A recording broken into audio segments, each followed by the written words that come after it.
Welcome back. Surat શહેરમાં crime rate વધતા police હરકતમાં આવી છે। ક્રાઇમ કંટ્રોલ માટે અત્યારે નાઇટ કોમ્બિંગ શરૂ કરવામાં આવ્યું છે। ગુનાને નાથવા માટે ડ્રોન કેમેરાની પણ મદદ લેવામાં આવી રહી છે। ભેસ્તાન આવાસમાં પોલીસ દ્વારા કોમ્બિંગ હાથ ધરવામાં આવ્યું। 6 ટીમ બનાવીને પોલીસે કોમ્બિંગ કર્યું છે। તો ગુનાહિત ઇતિહાસ ધરાવતા આરોપીઓની તપાસ કરવામાં આવી।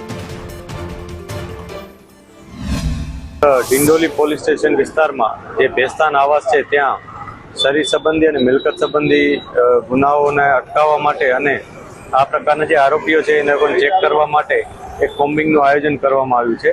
આ કોમ્બિંગમાં ઝોન 2ના 5 પોલીસ સ્ટેશનમાંથી પોલીસની ટીમો બનાવી અને જુદી જુદી ટીમો અહીંયા બનાવવામાં આવી છે, જેમાં 6 અલગ અલગ ટીમો છે, જેમાં અમે મહિલા પોલીસ પણ સામેલ રાખી છે।